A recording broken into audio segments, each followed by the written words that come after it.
breaking barriers and bridging the gaps between patients and doctors. Welcome to Brainstorming with the Docs and your co-hosts, Dr. Glenn Harrison and Dr. Kolby Condos.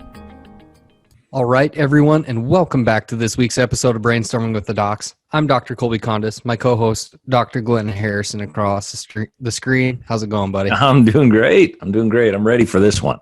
I'm ready. Yeah, man, this is something that I think that affects not only us as providers, but also patients. And I think that this is something that maybe transitions across other disciplines other than healthcare even. And that is what we are calling the one appointment wonder, right? So why don't you go ahead and tell everyone why we've named it this miraculous, vernacular. Yeah. Yes, the one appointment wonder. I think it's we're talking about patients and doctors. It's definitely, I think, a frustration on both sides of the aisle or on both sides of the table, because it's this belief. It's this belief that somebody has whatever problems that have been building up over years, and they're going to go and fix it. They're going to go in and find their professional, find their healthcare provider, and they're going to fix and reverse years or months of an issue. And then I think it goes twofold. It's expectations that are inaccurate from both parties, and both parties leave this problem frustrated because they're not getting what they intended to. Yeah, I would agree with that. I think that a perfect example of this is or it's something that's been building over time, right? So say, for instance, my fridge just died, right? And it's a pretty new fridge. It's only 3 years old. But say it was an older fridge, and my fridge was just slowly losing its ability to cool, and it was making some racket. I'm like, man, this thing's been really, really, really on the fritz for a while. And then suddenly it goes out, and it goes out like mine did on Christmas Eve. And you want to call, the refrigerant guy, the refrigerator repairman, be like, hey, sorry, dude, I know it's Christmas Eve. Can you come out and fix this right now? Right? But it's been months in the making. That's what you can experience in healthcare, right? Or we can experience it in many other facets, but that's what we experience, right? Well, I injured my back 6 weeks ago before I go on vacation. Do you think you can quick take care of this before I leave tomorrow for Aruba? It's just not very plausible. It's probably not going to happen, right?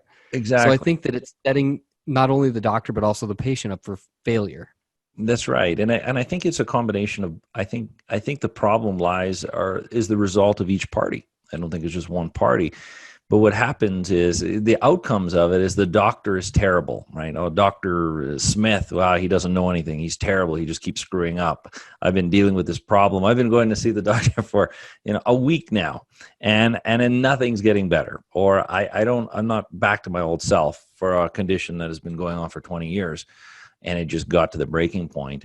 So then the patient is upset, and then maybe the doctor's upset because the patient had expectations which weren't at all realistic, and then the snowball just keeps going and going and going. And I think it's a lack of insight and a lack of transparency from maybe both parties of what both parties want, what they're expecting. Yeah, I think that that's true, and then I also think that we've been conditioned to. Think a certain way. I like to call it the Amazon effect, right? We were talking about that, yeah. Yeah, so you want something, you get on your computer or your smartphone, and you're like, oh, it'll be here in 2 days, right? It's like instant gratification. You want something, you get it right away. And that transitions into other aspects of our life, right? So my back hurts, or, my thyroid's out of whack, or I'm overweight, or I have diabetes, or whatever it is, and I want it taken care of, and I want you to do it in 2 days. And you see it all the time. And it's not unique just to our profession. It's across all sorts of professions. Well, my brakes have been grinding for, 6 weeks, but can you get it in today and take care of it in 25 minutes? That's exactly right. Yeah. So the party, it just assumes it's going to get fixed right away. It's going to get corrected.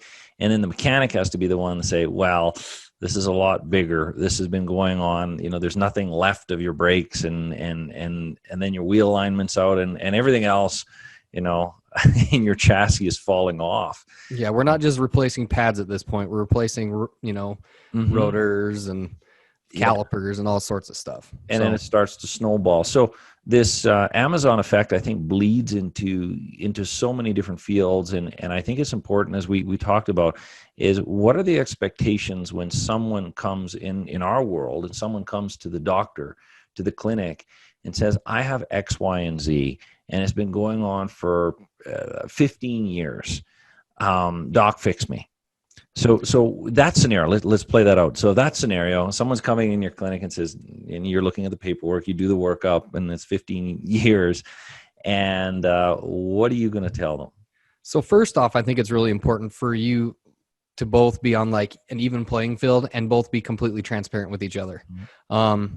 And I think that both of you having realistic expectations, and both of you like really just saying it how it is. So I actually had this come into my office, not 15 years, mm-hmm. but it was an extended period of time. And they for whatever reason, they had assumed that it would be fixed, to the same day. Mm-hmm. And it was like, this is unrealistic. You don't get diabetes in one day. We are not going to be able to help you build the strategies and implement the lifestyle changes for us to help you manage your diabetes in one day. And on top of that, the average life cycle of a red blood cell is 120 days. So it's going to take at least that long for us to get an accurate marker of where you're at. But when I told them that, they were like, okay, this is what I thought, but at least I was transparent with them and I didn't overpromise. And I told them what I truly thought it was going to take to get them better. It wasn't what they wanted to hear, but at least they knew where I was coming from and they knew where I stood. And they were able to make the accurate decision on whether or not they wanted to continue with care or not. And I think that's the biggest thing, because you're setting the groundwork of transparency and being completely open, and at least they know, and then they know what they're getting themselves into. They know what time to expect, and then it's not going to crush them. And I think I think there's so many professions that and marketing strategies, and it doesn't matter what field you're in, like, lose weight in 7 days, or some bizarre things like that, get your 6-pack in this, and these are shiny go-to, and people are conditioned, and actually people pursue it. People pursue these things and they get let down, and then they pursue these things and get, reverse your thyroid problem in, 2 weeks or whatever it is, or 5 days, I don't know. And they keep going and keep getting let down, keep going, keep getting let down. And then suddenly everybody in that profession is terrible, right? That's what they see it, where everybody's, nothing's working. Well, they haven't been given the proper expectations in there to get out of that Amazon effect, that prime effect, if we want to call it that. Oh, that's even better. Yeah, the prime effect. Yeah, to get out of that model, that mindset, is what you said, is laying it out. And I think that we talked about this. That comes to education. They should know what the heck's going on and what it's all about, to precondition them.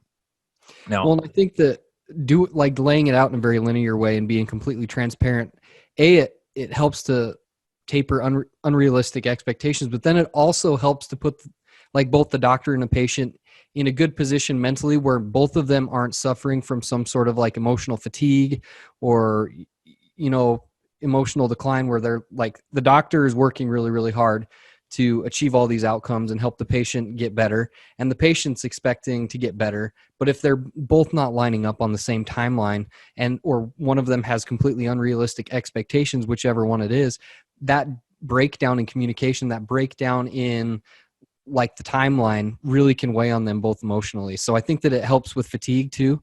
And it helps you to get better outcomes when both of you are on the same page. Yeah. And I think it maintains faith and maintains hope and confidence in both parties of what's going to happen. And, in our line of work, it's very hard to predict an outcome, a timeline. And usually it's a lot longer than what people want. I never see somebody in my clinic that say, really? It's only going to take that long? Yeah. Ever. They're like, whoa, okay. Oh, you're saying that this is going to be 8 months? Yeah. Well, I just saw something on TV that was going to turn my diabetes around in 5 days. Well, no, that's not going to happen. And whoever told you that is lying to you. And I hate to be the one to tell you that the truth, but I'm not the famous person. I'm not the popular person anymore. But yeah. At least I'm being as honest as possible, being realistic.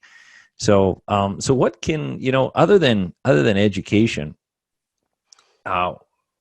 between the doctor and the patient. So the doctor knows the patient's expectations, and the patient knows the doctor's expectations. because I think that's important as well. Especially on our line of work, where the patient does have to be active in their care, the doctor has to be aware of their capability, what they're going to put into it a certain place. So getting that education out there, the conversation, if it's right for both parties, and true expectations, not the shiny, clickbait or the things we inquire because they're instant and instant gratification. Other than the education, are there any other pieces that you think helps overcome that Amazon effect, so both parties, because we're talking about chronic illness here, both parties know what they're up against? I think that, like we talked about, like having realistic expectations, but then I also think that, like, being prepared, if you're suffering from something that has been, if it's not acute anymore, let's just say that, right? Why we talked about chronic illness. This is something that's been going on for months or years or whatever. Having the ability to really kind of like step back and see the big picture, right? Okay, it took me a long time to get here. And if you can lay that out linearly for whoever you're working with, it's going to be completely valuable for them, because then that can expedite the process, right? Mm-hmm. So I actually do this with my patients, as I actually have them fill out the paperwork beforehand and send it to me before I see them, so that I can actually get eyes on this patient and like start to learn and familiarize myself with the patient's case before I even meet them. That's been really valuable for me, because not only does that really make my time with them more efficient because I already have a certain knowledge about them, but then they also feel like I'm getting further with the exam and stuff like that as well. I think that going into it, that also lets them know that they're actually going to have some skin in the game, right? So if they have to fill out the paperwork beforehand, and it's required that it's at least a day in advance, if it's not, your appointment's going to be like, not validated. You're not going to be able to come in for your appointment because I don't have the paperwork. They know it's going to take work on their end, but they also know that I'm committed and that I'm also got eyes on it early too. So they know that I'm invested as well. That's right. I think they kind of, you're setting the stage that it's a process.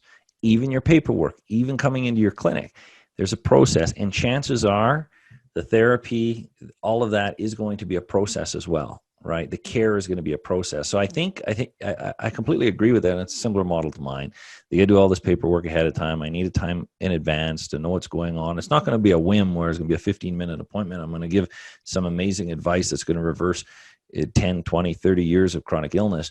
And I think doctors like you and I, what we do, I think we get so close to what we're doing, we realize a lot of the rest of the world, they aren't aware of that as well, that this is going to take time, and it's going to take work, and it's going to take all that stuff. The rewards on the other side are, it's life-changing. It's almost always life-changing, but they're not aware of that. So I think the more we can educate, the more we can prepare, the more we can set the stage, and realize that, maybe this is advice for other clinicians, realize that a lot of patients are already preconditioned with the Amazon effect. Mm-hmm. And these patients should be met at that place where, starting right from the ground floor, that it has to be introduced. And it can't be, you have, diabetes is going to take a long time. No, this is how diabetes started.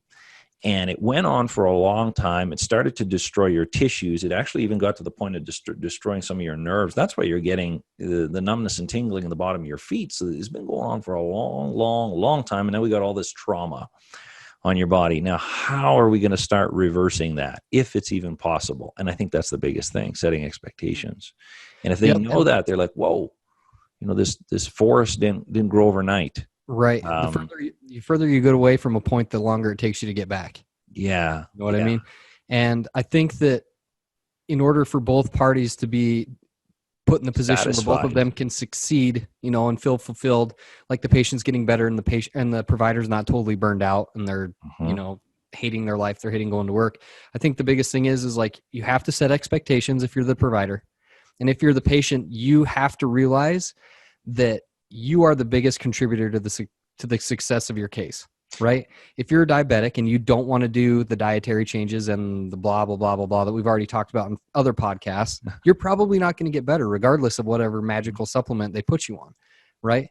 And maybe that's a conflicting model. Well, for sure, maybe it is. Of course it is. If there's people that are only going to what we call, passive care, they go to the medical doctor, here's the pill for your blood sugar problem. That's all you need to do. Don't think of anything else. And it's not working. And they're like, okay, this magic pill didn't work. Dr. Kolby, I'm here for that magic pill. You got it, because I've talked to people like that worked with you, and they say, oh yeah, Dr. Cole, we can help with blood sugar significantly.